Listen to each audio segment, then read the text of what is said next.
Good day, Crime Talk aficionados. We have a great show for you today. First, the ex-sheriff Mickey Stein gets arraigned on that new charge of killing a public official. The defense rests in the Daniel Penny trial. The Menendez brothers have to wait a little bit longer to find out their fate. A jury says a sheriff is not guilty for tasing a man who caught on fire. The judge in the Bryan Kohberger case tells the defense attorneys to try again. A man in Maine learns his fate. A dentist who lost his attorney last week that we brought you about, well, he's received some new charges. We have This Day in Legal History and our Dumb Criminal of the Day. Let's talk about it. Hi, lawyer.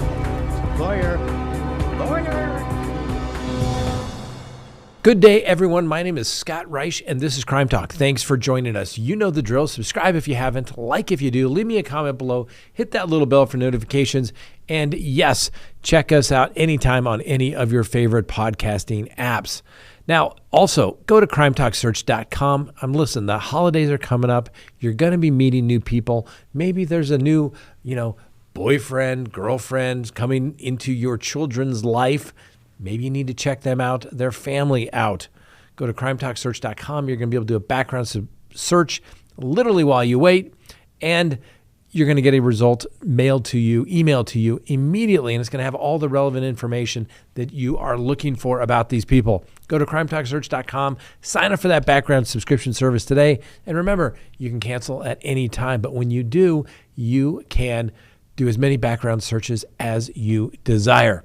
crimetalksearch.com. You're going to be happy that you did. All right. Hope you all had a great weekend.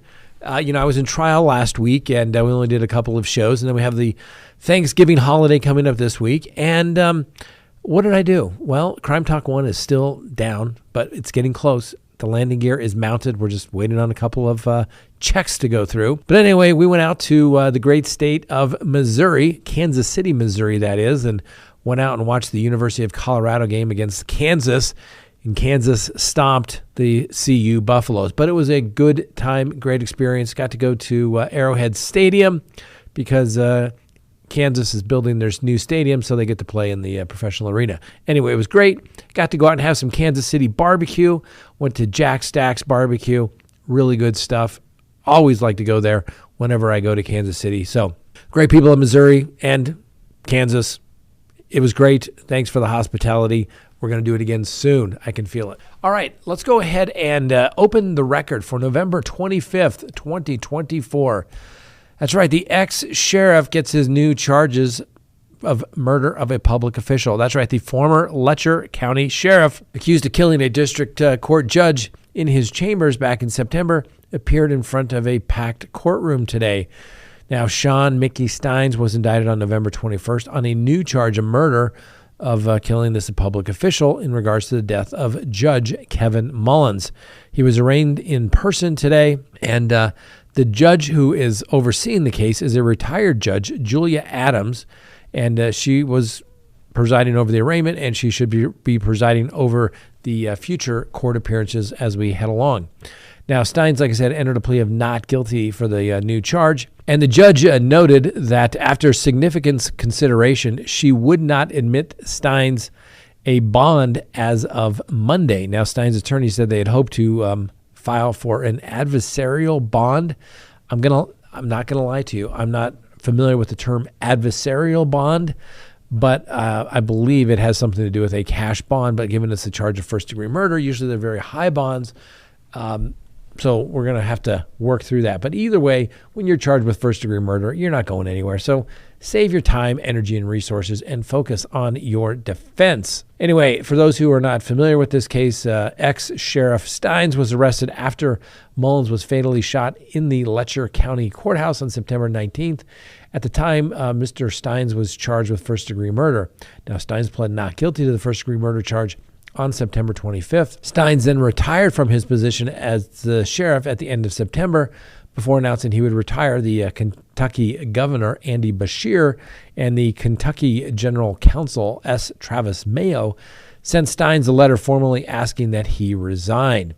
Now, like I said, this is going to get going good. I can feel it. This is going to be an interesting case. Now, obviously, the defense tactic of somehow coming out in public saying, We hope that a much lesser charge would be brought forward, and, trying to play it to the jury, I guess to the grand jurors, to the prosecutors, didn't work. I'm intrigued by this case. Very, very intrigued, just like I'm sure you are. What is the backstory that led the judge get shot by the sheriff, his friend, after they went to lunch? And for him to cower under the desk like he did, and the sheriff then continue to go towards him and continue to fire at him and ultimately kill him. I'm intrigued. But, ladies and gentlemen, that is classic first-degree murder. I mean, maybe you can come up with some sort of heat of passion argument, which the defense alluded to at the preliminary hearing, but that has to be something so inflammatory that it basically turns off your rational thought. Not like a not guilty by reason of insanity, but it has to be something so outrageous. I've given you the example that I have seen where the true heat of passion worked out. And for those who haven't heard, I'll tell it to you shortly. I had a client. He had punched his girlfriend's mother in the nose. Well, why did he do that? It's a second-degree assault, broke her nose. Client was looking at 5 to 16 years in prison. And my client never denied that he did that, but he said that the mother of his girlfriend used the N-word. And in reaction to that, he just literally punched her. Jury agreed. Can't go around breaking people's noses, but we're going to reduce the penalty because we believe that was a heat of passion moment. My client was an older gentleman, and oftentimes the N-word, these days it's used like a term of endearment, but to him it was not. And so that's kind of the classic example of heat of passion. We'll see if it works for the sheriff. We'll see if it works. Next on the docket, the defense rests in the case of Daniel Penny. That's right, the Daniel Penny defense team rested its case on Friday without the defendant taking the stand. Great move for the defense. So Penny chose not to testify in his own defense, which would have obviously subjected him to cross-examination from the prosecution that referred to him as the white man and that claimed race was a factor in the decision to put Jordan Neely in a chokehold. Daniel Kenneth, one of Penny's defense attorneys, said after court had adjourned that the jurors did hear from Penny through his recorded statements to the police, and virtually everything he said then is consistent with credible testimony to his fellow passengers, the attorney noted. Now, Penny's first interrogation with police, during which he was not told that Neely had died, showed him telling detectives that he never wanted to hurt Neely and was just trying to keep him from harming other passengers. He said some guy came in and he's like with his jacket off and he's like, I'm going to kill everybody and I'm going to go to prison forever. I don't care. Penny told detectives in the video that was played in court. Penny then tells the detective that he asked the person next to him to hold his phone and he removed his earbuds before getting behind Neely and placing him in this hold. He said he just kind of grabbed him from behind. Now, because he was acting like a lunatic, like a crazy person, he told the detectives, and he kept going, rolling on the floor. And at one point, the train stopped, and I was like, someone call the cops. And he's still like rolling around, still going crazy. I had two other guys help me, and because he kept going nuts. And yeah, that's when you guys came in, referring to the police. Now, Mr. Daniel Penny faces up to 15 years in prison if convicted of manslaughter, or 4 years if he's convicted of a criminally negligent homicide. Now, the defense has been aided in this case by numerous witnesses by the prosecution who said they all feared for their lives and nearly threatened them on the subway back in May of 2023. Now, the prosecution called these witnesses, which made, in fact, the New York Post editorial board question, what is the worst district attorney in the country, Alvin Bragg, thinking in pursuing this case? Okay, they didn't say worst district attorney. I put that in. But they did write it and say, why are we prosecuting Daniel Penny? Which I've been saying literally from the beginning. Anyway, Penny's defense also brought in a forensic pathologist to dispute the medical examiner's finding that Neely died as a result of Penny's chokehold. Dr. Satish Chandru, who reviewed thousands of pages of medical records from Mr. Neely, said that the combined effects of sickle cell crisis, his schizophrenia, the struggle and restraint, and the synthetic marijuana in his body caused Neely's death, not Mr. Penny's chokehold. Well, Closing arguments was set for December 2nd, so we have to wait a week for that. And of course, it's not being televised. Of course not. It's in New York, right? So anyway, couple of things. One, Daniel Penny not testifying. Good move. I'm telling you, one more cases when the defendant doesn't testify. Now, the prosecution didn't have to play Daniel Penny's statement in court. And the only way he then would have been able to get the self-defense instruction was he would have to testify. But the prosecution gave that up by playing his videotape statement in, and now Daniel Penny will get the self-defense and defense of others jury instruction. So the prosecution screwed that up, in my opinion. Why subject your client when he's just going to get up and regurgitate what he already told the cops? The defense played that well. I hope the jury finds Mr. Daniel Penny not guilty. Usually try to stay impartial, but in this particular case, I just think this is a travesty of justice. Next on the docket, the Menendez brothers are going to have to wait just a little bit longer to see if they're going to get out of custody. So a Los Angeles County judge on Monday afternoon postponed a hearing over the possible release of Lyle and Eric Menendez after they have served 35 years in prison for the shotgun murder of their parents, saying he wanted to hear from the new district attorney that takes office on December 3rd. The judge said, I'm not ready to go forward. I want the new administration to go through these documents. I think that makes complete sense because the old district attorney lost in a landslide re-election because of his terrible policies. The new DA may say, I'm not in favor of this. The jury has spoken. All appellate processes have been denied as it relates to the Menendez brothers. They need to serve their sentence out. Frankly, I get it.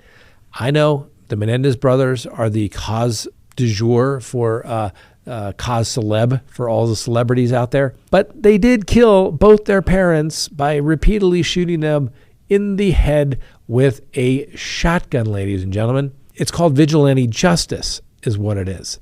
All right?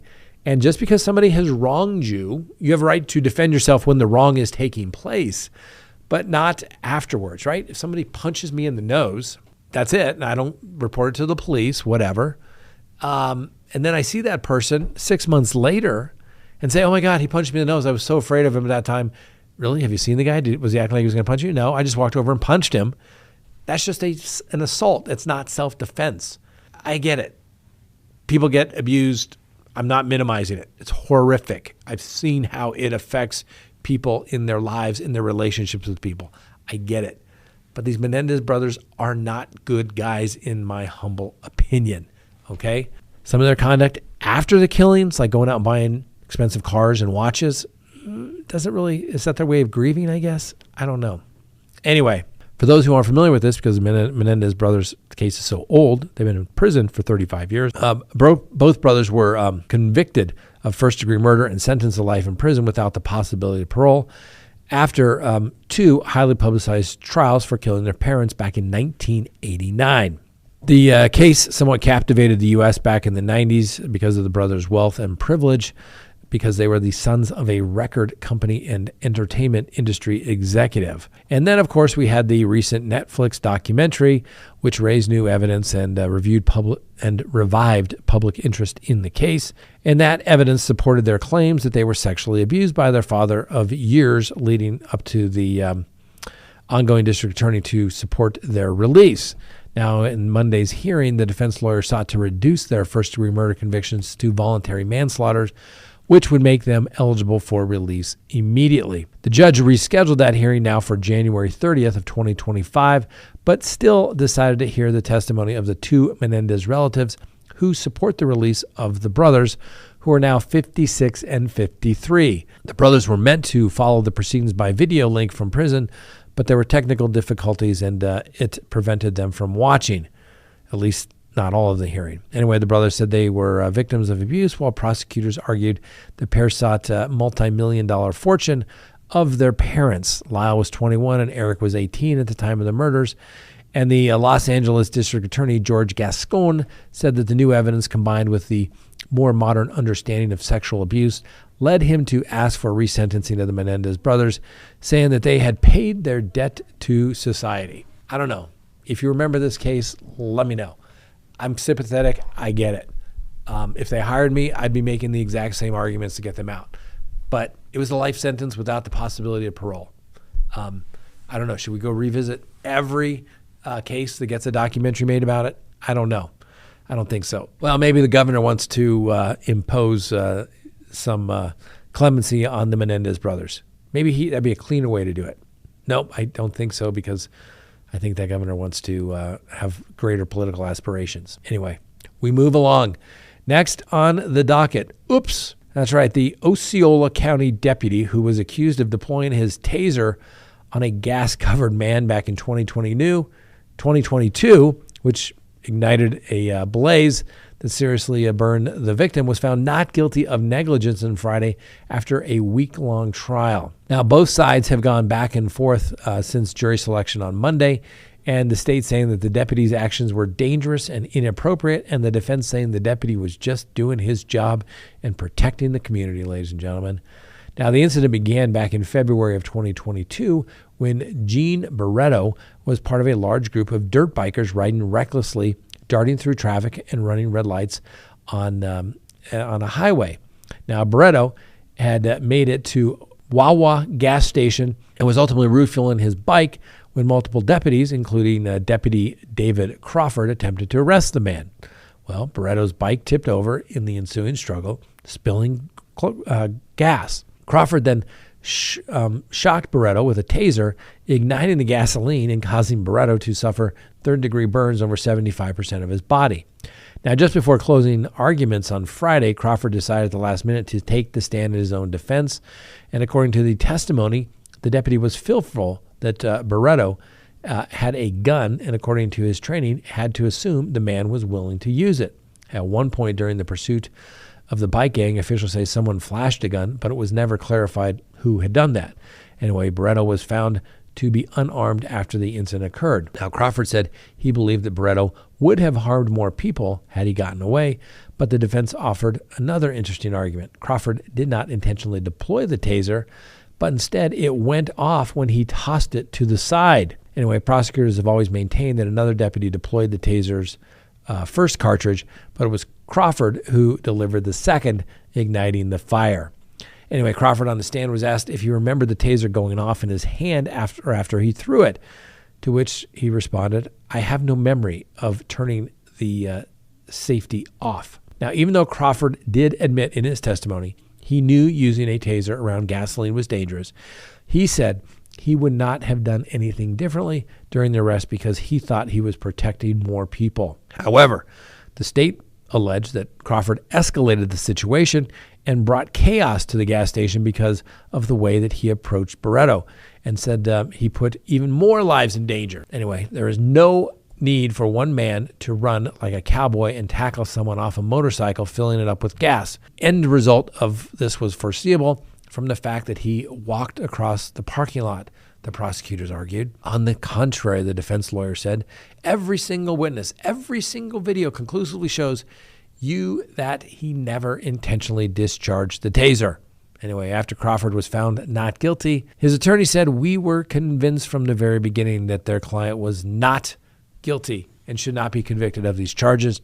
We are very happy with the results that they got from the jury today, and his client is quite relieved." The defense argued the incident was an accident and that Crawford had the right to chase Barretto. They also questioned whether it was Crawford's taser that ignited the fire at all. Now, the sheriff's department put out a statement, said, "It is the decision to determine if a law enforcement officer uses force is reasonable.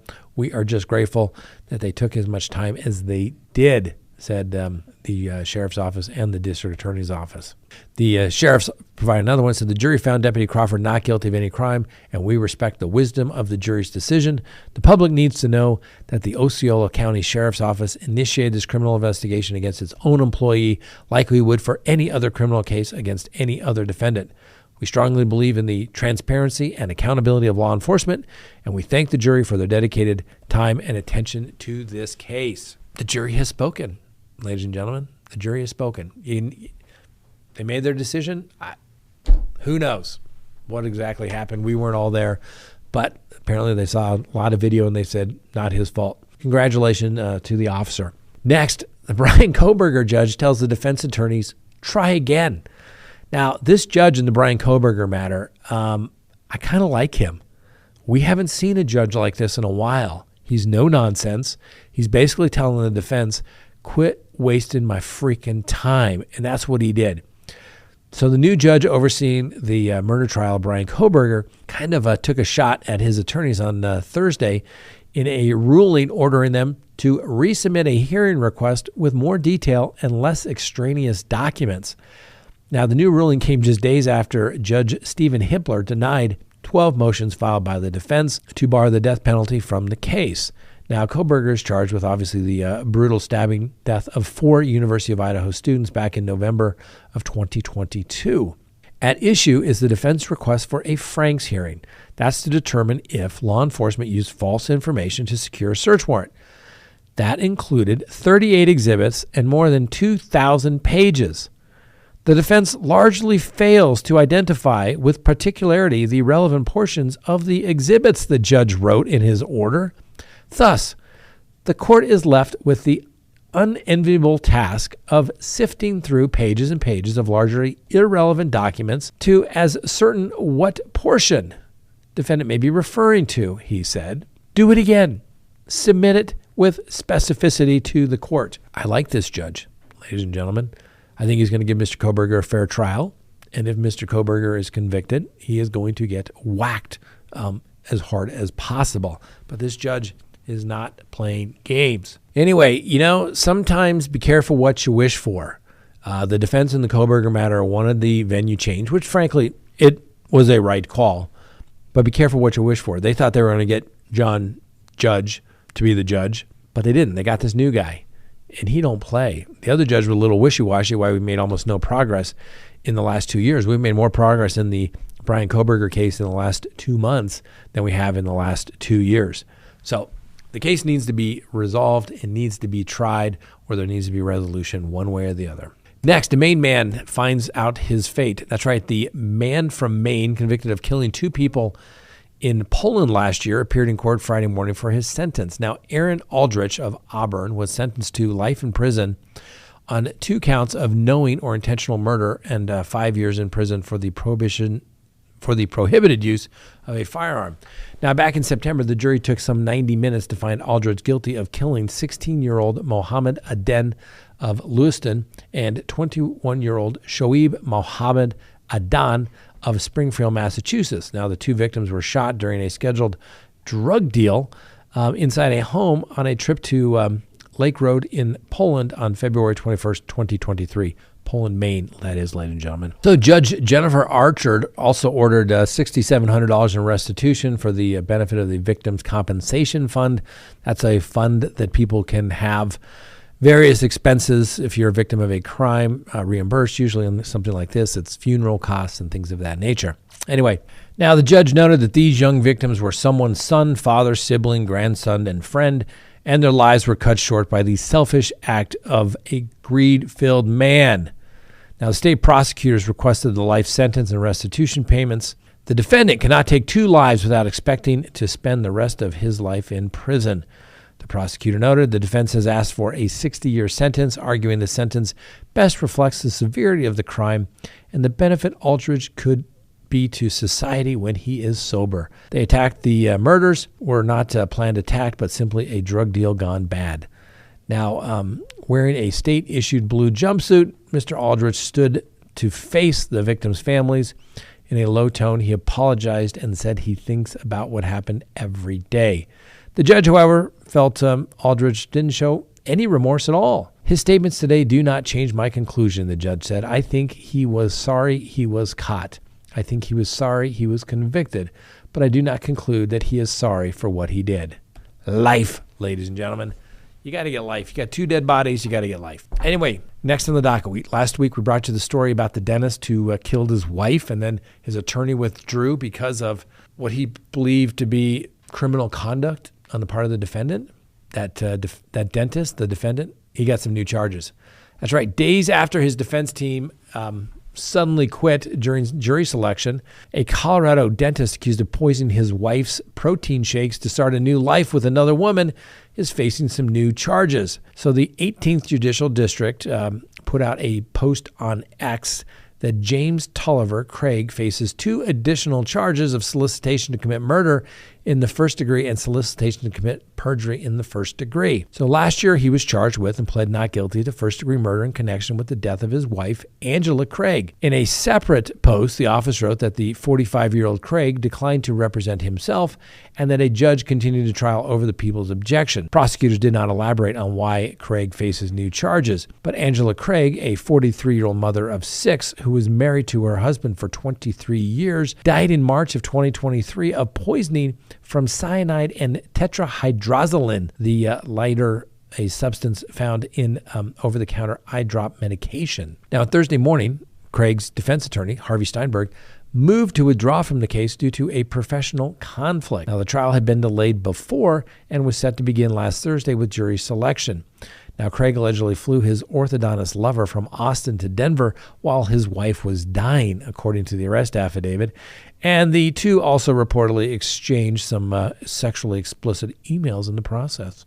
It's his way of grieving, I guess. Anyway, the charging documents described the couple's troubled marriage, financial difficulties, and Craig's alleged plot to kill his wife. Now, in totality, the investigation has proven that James has gone to the great length to try and end his wife's life, according to the arrest affidavit. And on February 27th, investigators said that Craig had created a secret email account, jimandwaffles.com, which had only used on a computer in his now shuttered dental group. Now, police say Craig searched online for things like how to make murder look like a heart attack, and how to make poison days before his wife searched for symptoms she was having like vertigo, shaking, and cold lips. Craig also allegedly researched undetectable poisons and purchased some, and he had ordered a rush shipment of potassium cyanide even though it was not needed. Now, investigators allege that Craig bought poison online just before his wife began experiencing symptoms. The doctors could not find a cause, but his lawyers have urged that there is no direct evidence that he put poison in his wife's shakes, and that they have accused the good doctor of being biased against him. Anyway, his sister, Tony Kofood, told police that Craig had drugged his wife about 5 years earlier because he planned to commit suicide and didn't want her to stop him. Now, Kofood also said to investigators that the couple's marriage has always been tumultuous and that Craig had multiple affairs with several women and had been addicted to pornography since he was a teenager. Now, Angela Craig also told her sister several times over the past 16 years that she planned to leave him, but she was always convinced to stay. Now, the document alleges that the couple was also broke and on the verge of declaring bankruptcy for a second time. Now, Angela Craig had complained to her sister that her husband had recently gambled away more than $2,000 on a trip to Las Vegas. And Craig was accused in May of asking a fellow jail inmate to plant letters in his garage and his truck to make it look like his wife was suicidal. Olson said the inmate believed the letters were written by Craig, but were meant to appear as they were written by her. Now, according to the prosecution, Craig offered money to pay the inmate's bond in order for a release from jail or to perform some free dental work in exchange for planting the letters. But the inmate decided not to take him up on the offer and reported the incident to police to get a better deal for himself. Anyway, Craig was also already charged with first-degree murder and another count of solicitation to commit tampering and physical evidence. He pled not guilty to those charges back in November of 2023. His next court date is December 16th. So I wonder if he tried to solicit somebody inside the jail. I don't know, maybe do something nefarious on the outside? Gee, I've never done that case before, have I? Oh, yeah, several times. Not looking good for the good doctor. Not looking good. We'll give him the presumption of innocence because he's entitled to that, ladies and gentlemen. But it's not good. Had a guy years ago solicited some people in a very bad sexual assault case, and it got intercepted by the police. And literally, some very bad gentlemen were going to go kill the witness in the case, the old, no face, no case kind of thing. Fortunately, it didn't go down. But my client, he went down in his original trial, which I didn't represent him on, and then the murder for hire, well, he went down on that one too. Not looking good for the doctor. Anyway, this day in legal history. On this date in 1783, British troops leave New York City. That's right, on Evacuation Day, British forces formally withdrew from New York City after the Revolutionary War, signifying the end of British rule and the restoration of an American legal authority. There you go. Brits, go home.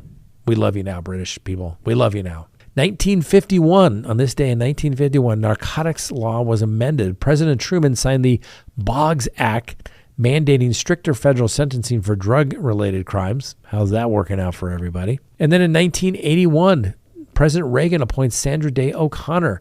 Now, though appointed earlier, November 25th, Sandra Day O'Connor had her first formal day on the Supreme Court deliberations as a Supreme Court justice. And then in 1991, Congress passed Civil Rights Act Amendment. The amendment strengthened workers' rights by expanding protection against discrimination and creating remedies for victims of workplace harassment or bias. Busy day. People trying to get all kinds of stuff done before the end of the year, I guess. And finally, our dumb criminal of the day.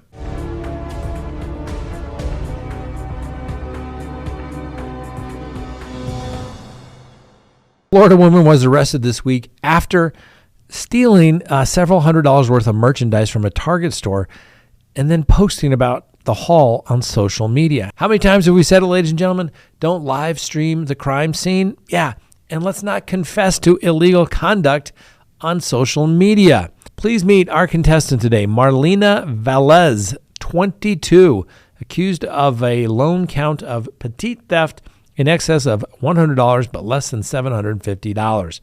Now, this incident occurred back in October of this year in a Target in Cape Coral, Florida. Police say that loss prevention employees took note of the woman, later identified as Velez, entering the store and doing some shopping in seemingly normal fashion. That allegedly changed when it came time to pay.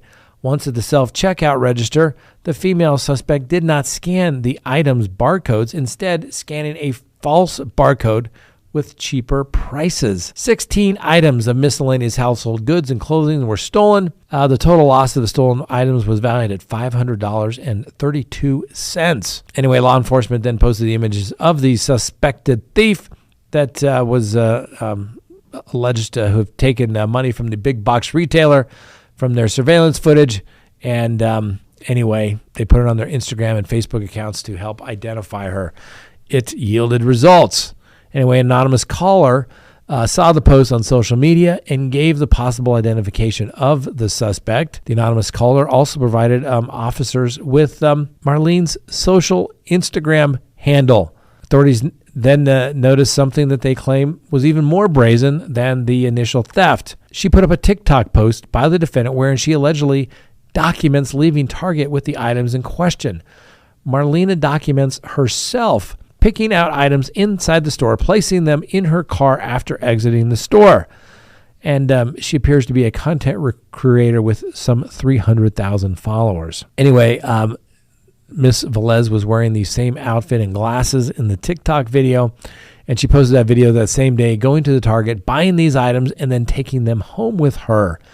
Everything was documented. Now, in a video produced by the police department from clips from TikTok, they allegedly show the defendant shopping for an assortment of kitchen goods and a box of disposable diapers, which she then loads into the trunk of her vehicle. She was arrested just a few hours later, had to post $150 in a cash bond, and yes, she goes to court back on December 10th. If you're going to commit a crime, ladies and gentlemen, let's not confess to it on social media. That's the first place that people go to check, particularly police. I've had detectives tell me the first thing they do is they go to somebody's Facebook page. And sure enough, there they are admitting that they're doing illegal activity. Not smart. That's why, Marlena, you are our dumb criminal of the day. Congratulations, you made it. Thanks for watching, everybody. That's all we have for you today. We'll see you next time on Crime Talk. The Constitution matters.